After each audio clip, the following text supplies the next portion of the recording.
One of the most prominent social issues of the 21st century has been the debate over gay marriage, as well as over the morality of homosexuality as a whole.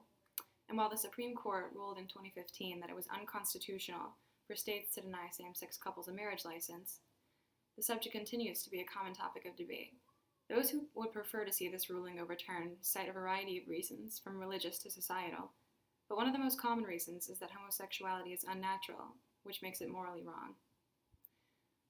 This theory springs from a moral principle known as the natural law theory. In his book, What's Wrong with Homosexuality, John Corvino, who is the philosophy department chair at Wayne State University, as well as being openly gay himself, examines what natural law theorists might mean when they use the word unnatural, and offers up counter-arguments to show that none of these arguments logically asserts that homosexuality is immoral. Natural law theory claims that there is an objective moral standard that reflects the innate nature of human beings, as well as the nature of the world around us. The theory is often applied in a religious context, such as in the writings of Thomas Aquinas, a Catholic philosopher and theologian during the 1200s. Aquinas' writings are founded on the belief that what's natural for humanity arises from the nature of God himself, and any action contrary to that nature is a sin.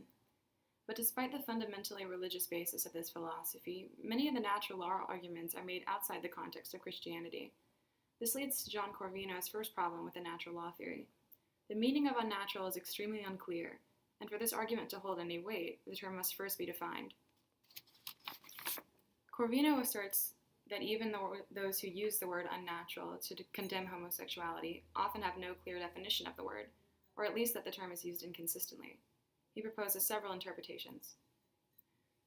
The first definition, that statistical abnormalities are inherently unnatural, leads to the statement that since homosexuals are in the minority, homosexuality is morally wrong. For Corvino, this immediately raises some concerns. There are plenty of activities, attributes, and lifestyles that, while they're in the minority, aren't considered morally wrong by anyone in society, such as left-handedness. Therefore, the mere rarity of homosexuality isn't enough to condemn it on moral grounds. According to Corvino, the second definition, that homosexuality is unnatural because it doesn't occur in other animals, contains two logical flaws. First, that homosexual activity has indeed been documented by zoologists in hundreds of species. Corvino cites an example of two male penguins from the New York Central Park Zoo who not only have sex, but raised a foster chick together. According to National Geographic News, Roy and Silo have been a bonded couple for over 6 years, regularly having sex with each other and shunning the company of females. But Corvino considers his next argument to be even more relevant. Just because something isn't observed in animals doesn't mean that it's morally wrong when observed in humans. Many innately human characteristics are not shared by animals, so Corvino concludes that it's simply illogical to look to animals to define human morality.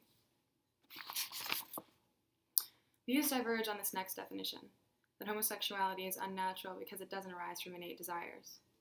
Some people, Corvino explains, believe that people are born gay, making it morally permissible since it arises from natural desire, while others see homosexuality as a lifestyle choice that violates nature.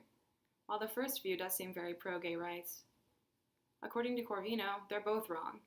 Just because something's a natural desire, he explains, doesn't make acting on that desire morally right. Some people have natural desires for negative acts, like violence, but that doesn't make those actions morally right. Nor does the absence of a natural desire to do something, like helping a stranger, make that thing morally wrong. Finally, some consider homosexuality to be unnatural because it doesn't align with the purpose of genitalia. This argument is most cited by Thomas Aquinas, particularly in Summa Contra Gentiles, his largest work.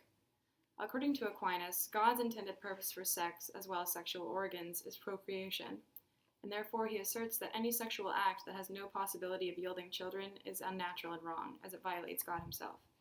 But he doesn't stop there. He says that these acts are second in severity only to murder. This quote comes directly from Summa Contra Gentiles. However, the inordinate emission of semen is incompatible with the natural good, namely the preservation of the species. Hence, after the sin of homicide, this type of sin appears to take next place, for by it the generation of human nature is precluded. In response, Corvino points out that this means, according to Aquinas' brand of natural law theory, non-procreative acts like masturbation, oral sex, and gay sex are worse than rape, which only injures another person and does not harm God himself. This is clearly problematic to the moral views of most people in today's society, almost everyone, I would assume. But even if Aquinas' position on the rankings of these sins were to be discounted, Corvino sees two problems that remain in the theory. First, the argument assumes that procreation is the only benefit of sex. However, he cites that it's widely accepted that sex can also promote the development of a caring, intimate relationship, as well as the physical pleasure of those engaged. Secondly, Corvino says that just because an act doesn't actively pursue procreation doesn't mean that it violates the good of that act. Aquinas himself, Corvino points out, was celibate, and if homosexuality is wrong because it's non-procreative, then celibacy should be equally immoral. Corvino counters natural law theory extensively in his writing, demonstrating the shortcomings of many possible implications of the belief that homosexuality is morally wrong because it's unnatural. However, while in terms of the secular reasons that he discusses, as well as the secular implications of Thomas Aquinas' religious beliefs, it's more than likely that there are some applications of this theory that Corvino has yet to consider, and he also skirts the religious aspect that often accompanies this philosophy. For this reason, the debate over the morality of homosexuality rages on, despite convincing arguments from both sides, and likely will for years to come. Thank you.